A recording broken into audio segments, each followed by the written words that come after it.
কেমন আছো বন্ধুরা? চলে এসেছি একটা নতুন ভিডিও নিয়ে।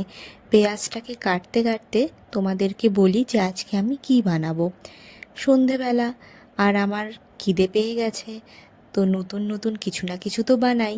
আর নতুন কিছু ট্রাই করলে সেটা তোমাদের সাথে শেয়ার করব না কি করে হতে পারে। তো প্রথমে পেঁয়াজটা কুচি কুচি করে কেটে নিচ্ছিলাম।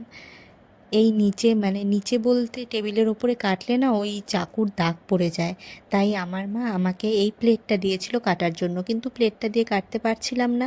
তারপর দেখলাম আশেপাশে মা নেই, সেই প্লেটটাকে সরিয়ে পেঁয়াজগুলো আবার টেবিলের ওপরেই কাটা শুরু করলাম। কিছু রসুন কুচি দিয়ে নিতে হবে, আর কিছুটা আদা কুচি দিয়ে নিলাম। ও, কি বানাবো সেটাই তো বললাম না। আমি বানিয়েছিলাম চিকেন কাটলেট। কি করে বানিয়েছি সমস্তটা শেয়ার করব। আর আলু সিদ্ধ এমনিও মেখে দেওয়া যায়, কিন্তু যাতে ভালো মিহি করে বাটা হয়ে যায় ওর জন্য আমি এই যে ঘষার জিনিসটা আছে ওটা দিয়ে ঘষে ঘষে দিচ্ছিলাম। আর এটা হচ্ছে চিকেন।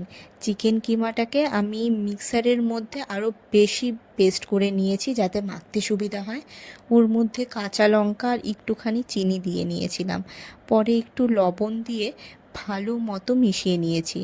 আর এর মধ্যে মশলা বলতে ওই লঙ্কার গুঁড়ো তো দিয়েছিলাম, সাথে একটু গরম মশলা আর চাট মশলা দিয়ে নিয়েছিলাম, আর কিচ্ছু দিইনি।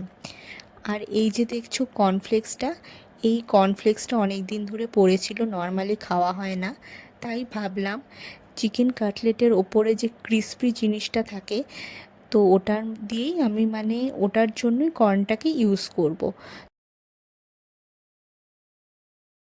চিকেনগুলোকে ভালো মতো একটা শেপ দেওয়ার চেষ্টা করেছিলাম, আর কর্নটাকে ওর ওপর দিয়ে কোটিং করে ফ্রাই করে দিয়েছি। দেখতে তো ভালো হয়েছিল, কিন্তু শেপগুলো কেমন যেন উল্টো পাল্টা হয়ে গেছিলো, ঠিক করে শেপ আসেনি। যাই হোক, খেতে ভালো হলেই হলো। এই প্লেটটা নিয়ে আমি বসে গেছি, আর সেই মধ্যে যেহেতু চিকেনের গন্ধ পেয়ে গেছে তাই গোলু লাফ দিয়ে চলে এসছে।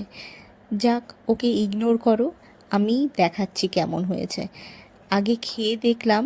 খেতে কিন্তু আমি এতটাও এক্সপেক্ট করিনি যে ভালো হবে, কিন্তু ভালো হয়ে গেছিলো। আর এতটা বাইরেটা ক্রিস্পি ছিল, ভেতরটা কিন্তু সুন্দর নরম ছিল। তোমরা চাইলে ট্রাই করে দেখতে পারো। ভিডিও ভালো লাগলে প্লিজ লাইক করে আমার চ্যানেলকে সাবস্ক্রাইব করে দিও। কমেন্ট করতে ভুলো না যেন। টাটা, দেখা হবে নতুন ভিডিওতে।